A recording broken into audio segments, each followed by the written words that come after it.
परंतु सामान्य करके कहीं कहीं 10 समुल्लासों में भी कुछ थोड़ा सा खंडन मंडन किया है, मामूली सा। कहीं प्रसंग आ गया, बताना आवश्यक था इसलिए कर दिया, ज़्यादा नहीं किया। इन 14 समुल्लासों को पक्षपात छोड़कर न्याय दृष्टि से जो देखेगा, सावधान, डिक्लेरेशन, जो न्याय दृष्टि से देखेगा पक्षपात छोड़ के, उसके आत्मा में सत्य अर्थ का प्रकाश होकर आनंद होगा। उसको तो समझ में आएगा कि हाँ ये क्या कहना चाह रहे हैं।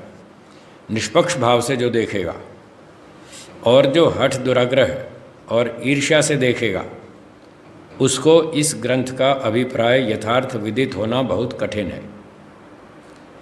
तो हठ का मतलब होता है अड़ियलपन। हठ का मतलब अड़ियलपन। अड़ियलपन का मतलब एक व्यक्ति ने कहा 5 अट्ठे 33, तो दूसरे ने समझाया भाई 33 ठीक नहीं है, 5 अट्ठे 40 होता है। बोला नहीं, 5 अट्ठे 33 होता है। उसको फिर समझाया कि नहीं भाई 40 होता है, नहीं 33 होता है। वो अड़ा ही हुआ है अपनी बात पे, हिलता ही नहीं। तो इसको कहते हैं हठ। स्वयं किसी गलत बात को मानना, इसका नाम है हठ। और दुराग्रह, दुराग्रह का अर्थ होता है दूसरे पर भी थोपना।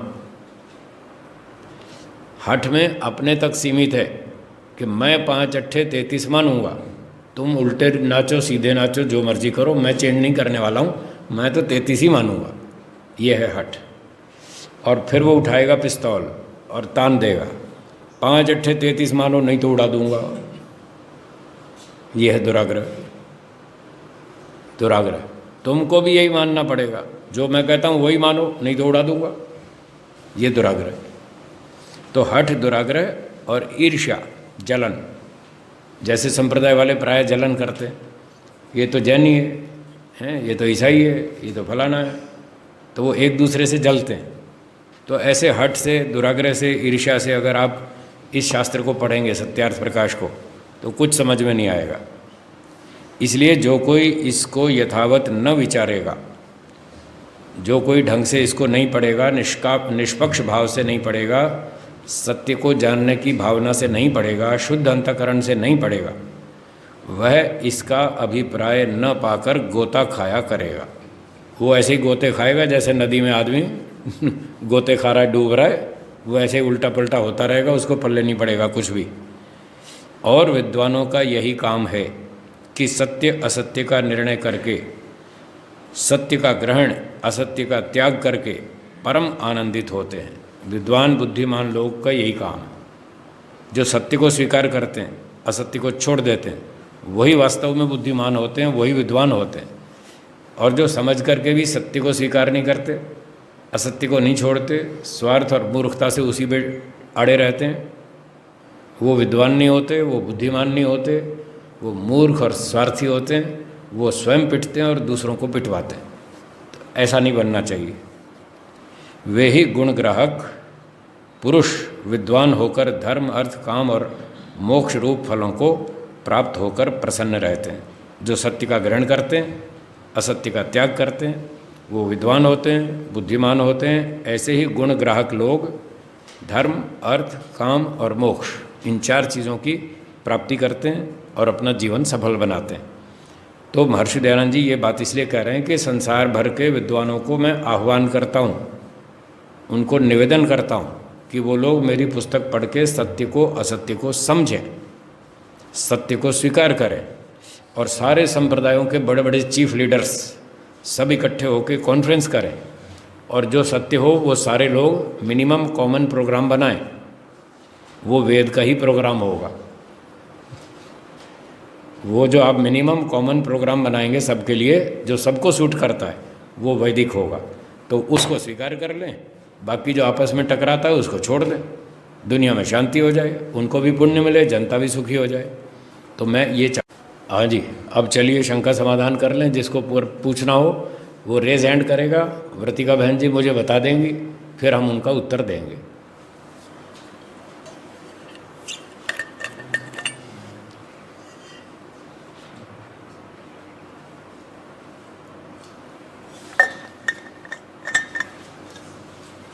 हाँ जी बोलिए, किनका प्रश्न है? पल्लवी जी पूछिए, पल्लवी बहन जी नमस्ते जी। हाँ सुनाई दे रहा है, बोलिए बोलिए।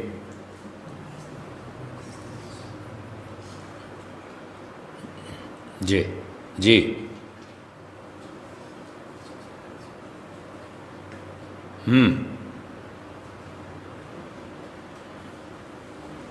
ठीक है ठीक है।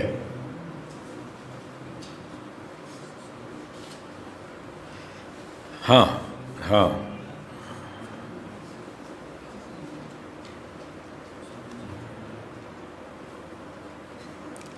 लिटरेचर। हाँ जी।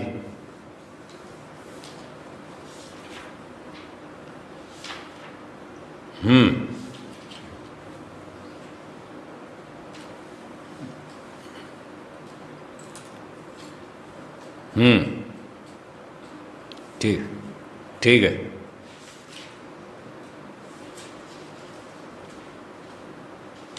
ठीक है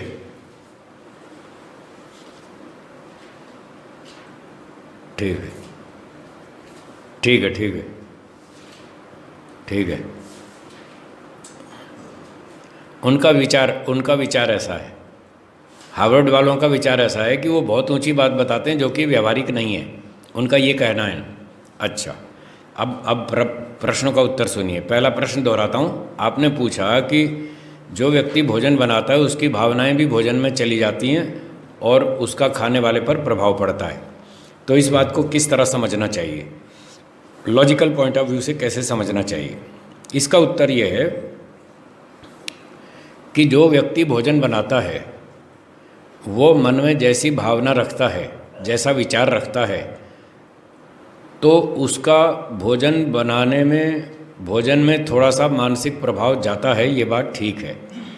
पर खाने वाले पर प्रभाव तब पड़ता है जब उसे इस बात की सूचना दी जाए कि भोजन बनाने वाले ने किस भावना से ये भोजन बनाया। हमारे यहाँ जो कर्म का फल, कर्म का प्रभाव और कर्म का परिणाम, ये तीन बातें बताई जाती हैं, तो उसमें एक चीज़ है कर्म का प्रभाव। तो प्रभाव की शर्त यह है कि प्रभाव तभी पड़ेगा जब व्यक्ति को सूचना दी जाए, तो जब सूचना मिलेगी तो प्रभाव पड़ेगा। फॉर एग्ज़ाम्पल, एक माता जी ने गायत्री मंत्र बोलते हुए खाना बनाया, 20 रोटियां बनाई, दाल सब्जी बनाई, पूरा 1 घंटे तक वो गायत्री मंत्र बोलती रही, मन में पाठ करती रही, चाहे बोलती रही, और खाना बनाती रही। पूरा खाना बन गया बहुत अच्छी पवित्र शुद्ध भावना से। अब वो भोजन 4 लोगों को परोस दिया गया। भोजन खाते समय उन खाने वालों को ये सूचना दी गई कि जिस माता जी ने ये भोजन बनाया है वो भोजन बनाते समय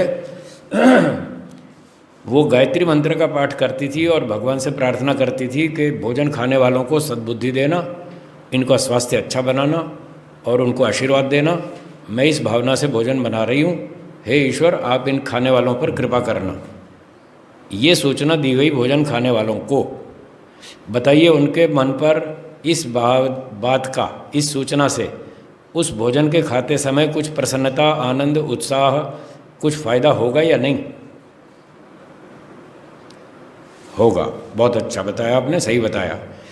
और अगर एक व्यक्ति भोजन बना रहा है और मन में गालियां दे रहा है, गुस्सा कर रहा है, गंदी बातें दोहराता है और गंदे गंदे गीत गा रहा है और दूसरों के विनाश की प्रार्थना कर रहा है, इस भावना से भोजन बनाया। अब उस भोजन को जब खाएंगे लोग, तब उनको ये सूचना दी जाए कि जो भोजन आप खा रहे हैं, इसको बनाते समय पाचक ने मन में बहुत गंदी बातें सोची, गंदी गालियां दे दे कर ही ये खाना बनाया गया जो आप खाना खा रहे हैं। ये सूचना देने पर उनके मन पर कोई दुष्प्रभाव पड़ेगा या नहीं पड़ेगा? पड़ेगा ना। तो इस तरह से भावना से भोजन के ऊपर प्रभाव इस तरह से पड़ता है। यदि सूचना देंगे तो प्रभाव पड़ेगा, नहीं देंगे तो कोई प्रभाव नहीं पड़ेगा। ये प्रभाव की शर्त है। अच्छा, अब आपकी दूसरी बात, जो विदेशी लोग ये कहते हैं कि महर्षि दयानंद जी ने जो कुछ लिखा वो बहुत ऊंचे स्तर की बातें हैं, आइडियल बातें, आदर्श की बातें हैं, वो इतना 100% तो कोई पालन कर नहीं सकता। तो ये जो इतनी ऊंची ऊंची बातें लिखी हैं, गुरुकुल में जाओ, हैं, पुरुषों के पाठ्यक्रम पाठशाला अलग होनी चाहिए, स्त्रियों की अलग होनी चाहिए, और वो नाचना गाना फैशनबाजी कुछ ना करें, घर से दूर रहें वगैरह वगैरह। जो जो उन्होंने आदर्श की बातें लिखी हैं वो इनप्रैक्टिकेबल हैं, व्यावहारिक नहीं हैं। आम आदमी इतना आदर्शवादी नहीं होता, हो भी नहीं सकता। इसलिए महर्षि दयानंद की बातें अव्यावहारिक हैं। ये जो उनकी टिप्पणी है, जो लोग ऐसी टिप्पणी करते हैं मैं उनसे पूछता हूँ कि जब आप बाज़ार में घी खरीदने जाते हैं तो आप दुकानदार से क्या बोलते हैं, कितने % शुद्ध घी चाहिए? 70%, 80%, 90% या 100%? 100%। अच्छा, घी तेल कितने % शुद्ध चाहिए? 100%। और गरम मसाला, हल्दी, नमक, हर चीज़ आपको 100% शुद्ध चाहिए, और विद्या 100% शुद्ध नहीं चाहिए। वो प्रैक्टिकेबल कैसे हो गया? आपको घी 100% शुद्ध चाहिए, क्या ये प्रैक्टिकेबल है? हाँ या ना?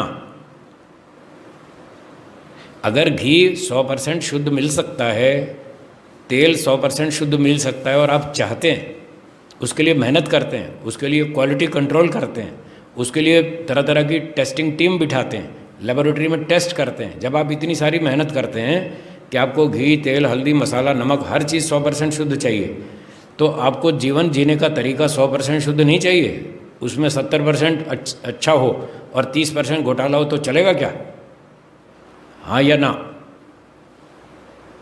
नहीं चलेगा। बस यही बात स्वामी दयानंद ने कही कि आपको ढंग से जीना है। जैसे खाने पीने की चीज़ 100% शुद्ध चाहिए, तो जीने का तरीका भी तो 100% शुद्ध होना चाहिए। अगर आप खाने की चीज़ें 100% शुद्ध तैयार कर सकते हैं, उसके लिए मेहनत कर सकते हैं, लेबोरेटरी बना सकते हैं और फूड क्वालिटी टेस्ट कर सकते हैं, तो जीवन जीने का तरीका भी तो सीखो। तो ये जीवन का तरीका है। इस तरीके से आप मेहनत करो, जब और काम कर सकते हैं तो ये भी कर सकते हैं। इसलिए उनका आरोप झूठा है। हार्वर्ड वाले जितने भी विदेशी लोग हैं, इनका आरोप झूठा है। जब और चीज़ों में 100% शुद्धता चाहिए तो जीवन में भी 100% शुद्धता चाहिए। धर्म भी 100% शुद्ध होना चाहिए, और ये प्रैक्टिकेबल है। जैसे वो प्रैक्टिकेबल है, ये भी प्रैक्टिकेबल है। ये उत्तर है। ठीक हो गया? हाँ जी, लालचंद जी बोलिए। माइक चालू कीजिए। आपका माइक चालू नहीं है, माइक चालू नहीं है। हाँ, अब बोलिए, अब बोलिए जी। नमस्ते।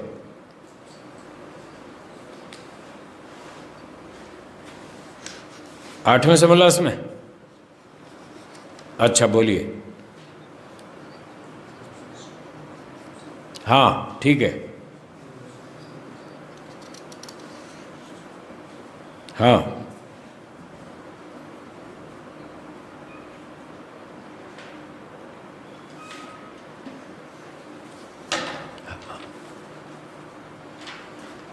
हाँ, अच्छा ठीक है। तो भीतर हाड़ों का जोड़, ये पूछ रहे हैं ना, भीतर हाड़ों का जोड़। तो शरीर के भीतर हड्डियों का जो जोड़ लगाए, हड्डियाँ जोड़ी तरह तरह की, उंगली की हड्डियाँ हैं, कंधे की हड्डी, कोहनी की हड्डी, बाजू की हड्डी, घुटने की हड्डी, जो कूल्हे की हड्डी, ये सारी हड्डियों का जो जोड़ बनाए हैं, जॉइंट्स, बोन जॉइंट्स। तो ये बहुत विचित्र कलाकारी है जो इस तरह से हड्डियाँ जोड़ी हैं, और आदमी हाथ को दाएं बाएं कमर को घुमा लेता है, व्यायाम कर लेता है, दौड़ लगा लेता है, सामान उठा लेता है, आगे झुक जाता है, पीछे झुक जाता है, सारा व्यायाम कर लेता है, सारे काम कर लेता है, बाहर उठा के दौड़ लगाता है, ट्रेन का रेलवे पकड़ लेता है, रेलवे ब्रिज चढ़ जाता है, वगैरह वगैरह। तो ये हड्डियों का जोड़ बहुत अच्छा बनाया। नाड़ियों का बंधन, तो शरीर में बहुत सारी नाड़ियाँ लगाई हैं, जो रक्तवाहिनी नाड़ियाँ हैं, संदेशवाहक नाड़ियाँ भी हैं, कई तरह की नाड़ियाँ हैं। तो ये नाड़ियों की जो स्थापना की है शरीर के अंदर, सेटिंग की है, ये बहुत कलाकारी है। मांस का लेपन, ये जो मांस लगा रखा है हड्डियों के ऊपर, जिससे हड्डियाँ दिखती भी नहीं और चुभती भी नहीं, ऊपर मांस का लेपन लगा रखा है, तो ये भी एक बहुत बुद्धिमत्ता की बात है।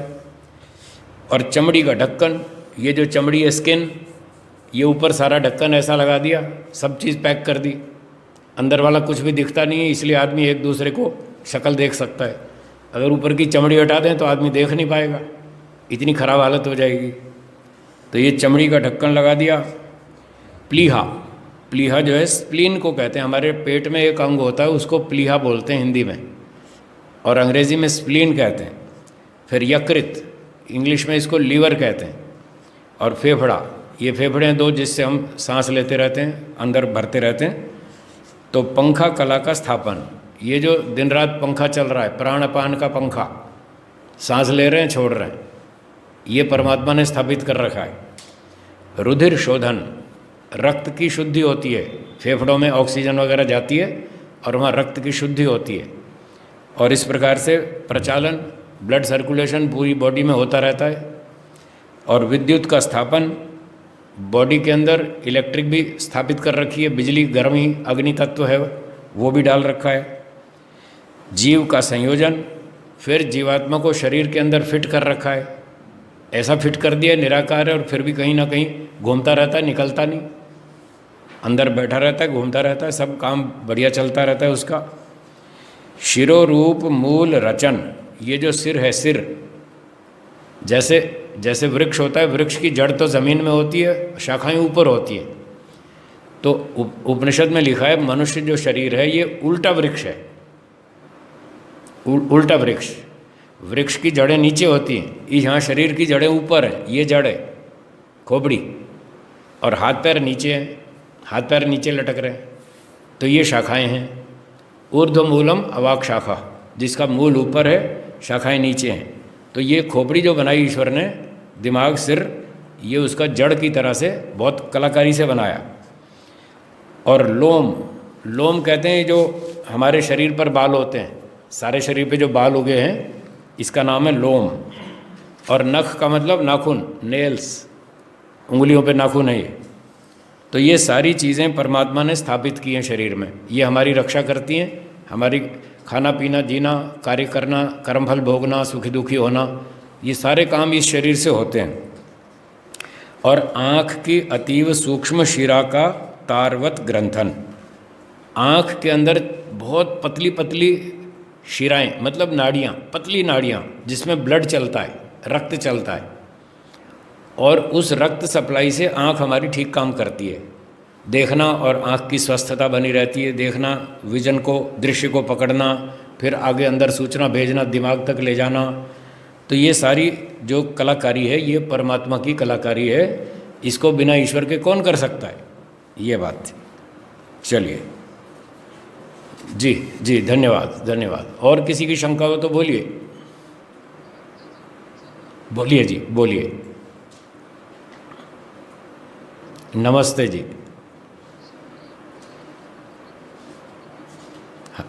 हाँ जी,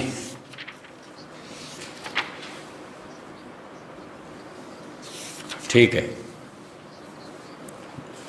अच्छा, तो ये परमात्मा से प्रार्थना कर रहे हैं, महर्षि दयानंद जी कह रहे हैं कि परमात्मा सबके मन में, सबके हृदय में सत्य मत का ऐसा अंकुर डाले, मतलब सबके अंदर ऐसी भावना पैदा करे कि सब लोग सत्य को ग्रहण करें, सत्य को स्वीकार करें, सच्चाई को स्वीकार करें ईमानदारी से, जिससे कि मिथ्या मत शीघ्र ही प्रलय को प्राप्त हों। तो जितने भी संप्रदाय हैं, ये झूठे संप्रदाय जो वेद के विरुद्ध हैं, इनका नाम है मिथ्या मत, झूठे संप्रदाय। मत का अर्थ है संप्रदाय, जो मनुष्यों के चलाए हुए हैं, जैन, बौद्ध, ईसाई, मुस्लिम इत्यादि। तो ये सब शीघ्र प्रलय को प्राप्त हों, अर्थात खत्म हो जाए, सारे संप्रदाय खत्म हो जाएं, एक वैदिक धर्म वापस स्थापित हो जाए, ये भगवान से प्रार्थना कर रहे हैं। और इस कार्य में सब विद्वान लोग मिलकर विचार करें, बैठ के कॉन्फ्रेंस करें, बड़े बड़े जो संप्रदायों के नेता लोग हैं सारे बैठ के सभा करें, चर्चा करें, और आपसी विरोध भाव को छोड़ के अविरुद्ध मत, मतलब जो सबके अनुकूल है, जिसमें विरोध नहीं है, जो सबको स्वीकार है, ऐसे नियमों को इकट्ठा करें, और उन सारे नियमों को स्वीकार करके सब जने मिलकर सबके आनंद को बढ़ावें। अर्थात वो सारी बातें जो सभी को स्वीकार हैं, जिसमें किसी का टकराव नहीं है, वो सारी बातें सब दुनिया भर में लागू कर दें, तो सबके झगड़े खत्म हो जाएं, सब शांति से जिएंगे, आनंद से जिएंगे। जिन बातों में टकराव है वो छोड़ दें, और जो बातें सबको स्वीकार हैं वो पकड़ लें, बस झगड़े खत्म हो जाएंगे, एक धर्म की स्थापना हो जाएगी। और उन सारे मिनिमम कॉमन प्रोग्राम्स की जितनी सारी बातें इकट्ठी होंगी वो आपको सारी की सारी वेद में मिलेंगी, सारी वैदिक धर्म में मिलेंगी, उससे बाहर कोई ऐसी बात नहीं होगी जो सबको स्वीकार हो और वेद में नहीं हो, तो बात तो ही सार एक वैदिक धर्म फिर वापस आ जाएगा और ये झगड़े रगड़े खत्म हो जाएंगे, ये कहना चाहते हैं। ठीक है जी, जी धन्यवाद। और किसी की प्रश्न शंका? कौन कौन? हाँ जी राजेश जी बोलिए। नमस्ते जी, जी बोलिए। जी सूच हाँ जी, हाँ जी।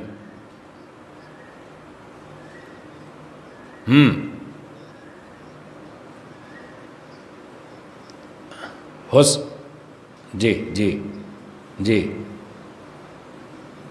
जी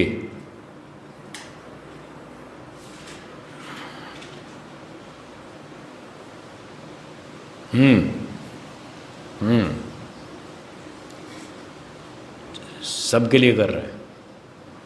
अच्छा, बहुत अच्छा।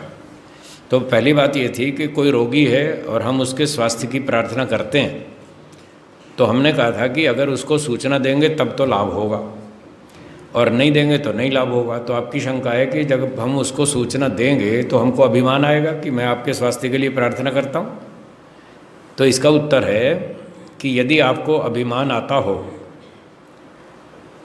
तो आप न बताएं, किसी और के माध्यम से वहाँ तक सूचना भेजें।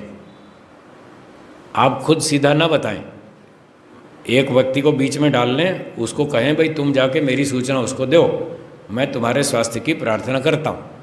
तो वाया वाया सूचना देने से आपको अभिमान नहीं आएगा, थोड़ा कंट्रोल रहेगा। दूसरी बात, अगर आप उसको सूचना नहीं देते और बस प्रार्थना करते हैं भगवान से, तो उस स्थिति में आपने पूछा कि क्या उसको ईश्वर हमारी प्रार्थना को सुनेगा नहीं? तो इसका उत्तर ये है कि ये जो सूचना देने वाली बात थी उसका लाभ ये था कि उसको मानसिक प्रभाव पड़ेगा। हमारी ओर से सूचना जाएगी कि मैं आपके स्वास्थ्य के लिए रोज़ प्रार्थना करता हूँ, हे भगवान इस मेरे मित्र को जल्दी से आप स्वस्थ कर दें। जब ये सूचना उसको मिलेगी तो इसका उसके ऊपर मानसिक प्रभाव पड़ेगा, उससे उसकी रिकवरी तेज़ हो जाएगी और वो जल्दी ठीक हो जाएगा। और जब हम उसको सूचना ही नहीं देंगे तो ये लाभ तो होगा ही नहीं। ईश्वर को जो करना वो तो करेगा, आप प्रार्थना करें या ना करें, ईश्वर तो उसकी सहायता उतनी करेगा जितनी वो खुद मेहनत करेगा, जितना उसका डॉक्टर उसके लिए मेहनत करेगा, जितनी उसकी दवाई अच्छी होगी, वो तो उस स्पीड से तो काम होगा ही होगा। पर आपके ईश्वर से प्रार्थना करने से ईश्वर उसकी रिकवरी में स्पीड नहीं बढ़ाएगा, वो तो तभी बढ़ेगी जब आपकी सूचना उसको मिलेगी। तो सेकंड प्रश्न में आपकी सूचना उसको मिली नहीं तो उससे लाभ नहीं होगा, इसलिए इसका उत्तर ये हुआ। तीसरी बात जो आप कह रहे हैं सर्वे भवन्तु सुखिनः, हम सबके कल्याण की प्रार्थना करते हैं, किसी पर्टिकुलर व्यक्ति के बारे में नहीं कर रहे, सबकी सामूहिक प्रार्थना कर रहे हैं। तो इसमें वो सूचना देने वाली बात तो रही नहीं कि कोई एक व्यक्ति के लिए हम कह रहे हैं, वो तो सबके लिए कह रहे हैं। ऐसी प्रार्थना करने से ईश्वर आपकी प्रार्थना के हिसाब से सबका कल्याण करेगा, ये कोई गारंटी नहीं है। जो लोग मेहनत करेंगे, हम जो ये कह रहे हैं सर्वे भवन्तु सुखिनः, इसका अर्थ होता है कि सब लोग अच्छे काम करें और सुखी रहें। केवल हमारे कहने से सारे सुखी नहीं हो जाएंगे, काम वो करें उल्टे और हम कहें हे भगवान इनको सुख देना, वो ईश्वर थोड़ी सुख देगा। तो ईश्वर तब सुख देगा जब वो लोग अच्छे काम करेंगे। तब हमारी इस प्रार्थना का तात्पर्य होगा कि हे ईश्वर सब लोग अच्छे काम करें और आप उनको सुख देवें। तो वो तो बात ठीक ही है, जो अच्छे काम करेगा ईश्वर उसके लिए हमारी प्रार्थना सुन लेगा। हम नहीं करेंगे तो भी उसको अच्छा फल देने ही वाला है, तो उसमें कोई समस्या नहीं है। परंतु जब हम ईश्वर से ये प्रार्थना करते हैं सर्वे भवन्तु सुखिनः, कि हे भगवान सबका कल्याण हो, सबको सुख मिले, इस प्रार्थना के करने से हमको निश्चित रूप से लाभ होगा। कम से कम इसका हम पर प्रभाव बहुत अच्छा पड़ेगा कि हमारे मन में किसी के प्रति द्वेष नहीं आएगा, हिंसा की भावना नहीं आएगी, क्रोध नहीं आएगा, ईर्ष्या नहीं होगी, जलन नहीं होगा, तो पक्षपात नहीं होगा, अन्याय नहीं होगा। हमको सबसे बड़ा लाभ होगा इस प्रार्थना से। जब हम सीधी ईश्वर से प्रार्थना करेंगे कि सबका भला हो, सबका कल्याण हो, सब लोग अच्छे काम करें और सुखी रहें, तो हमारा मन तो पूरा शुद्ध हो ही जाएगा। ये आपके तीसरे प्रश्न का उत्तर है। ठीक, क्या?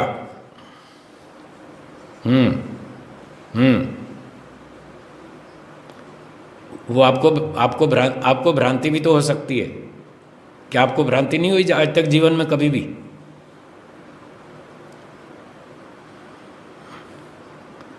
उसके लिए मैंने कब मना किया है?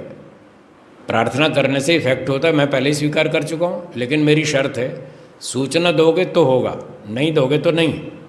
आपने सूचना नहीं दी और फिर भी वो ठीक हो गया, तो आपको ये भ्रांति है कि आपकी प्रार्थना से ठीक हुआ था। ये आपको भ्रांति है। आज नहीं आएगी तो 6 महीने बाद समझ में आएगी। इस पर विचार कीजिएगा। बहुत सारी भ्रांतियाँ होती हैं, वर्षों तक चलती हैं, और 10-10 साल के बाद व्यक्ति को समझ आती है। वो कहता है ओहो, ये तो आज समझ में आया, मैं तो 10 साल तक क्या ही समझता था। तो क्या ऐसा कभी नहीं होता है? खूब होता है, बहुत लोगों के साथ होता है। तो आपको भी ये भ्रांति है। हो सकता है 2-4-6 महीने में, साल भर में ठीक हो जाए। तो इस पर आप विचार करें, चिंतन करें, धीरे धीरे समझ में आएगा। जी धन्यवाद। नमस्ते जी, बोलिए।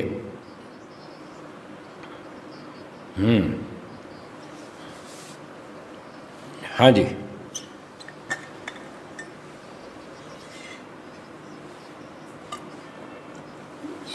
जी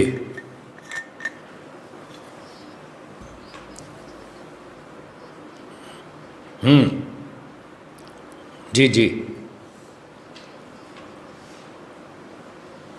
ठीक है, ठीक है।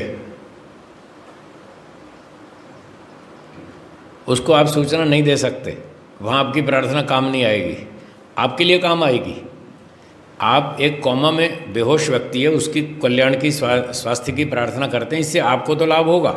आप उससे द्वेष नहीं करेंगे, ये आपको पर्सनल लाभ होगा, पर आप उसको मैसेज दे ही नहीं सकते।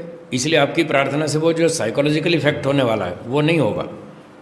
वो तो भगवान के हाथ में है, होगा तो होगा, नहीं होगा तो वो जाने, उसका सिस्टम हम नहीं समझते।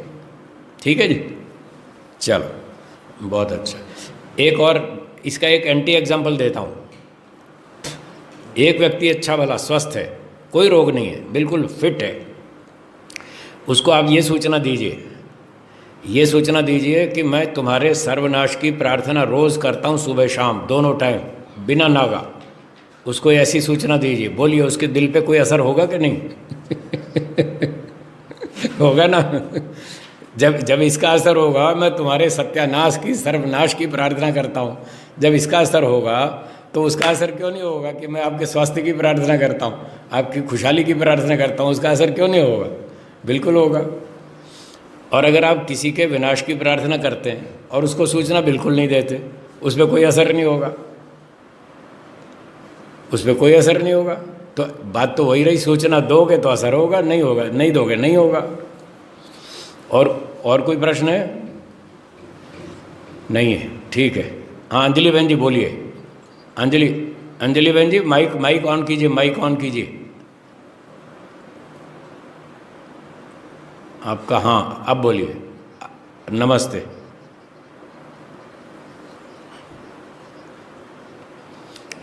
बिल्कुल करनी चाहिए, बिल्कुल करनी चाहिए। रोज़ प्रार्थना करनी चाहिए, हे भगवान मुझे बुद्धि दो, ओम भूर्भुवः स्वः धियो यो न प्रचोदयात्, सबकी बुद्धि अच्छी बनाओ, बिल्कुल करनी चाहिए।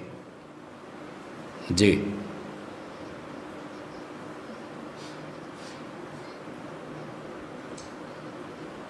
जी,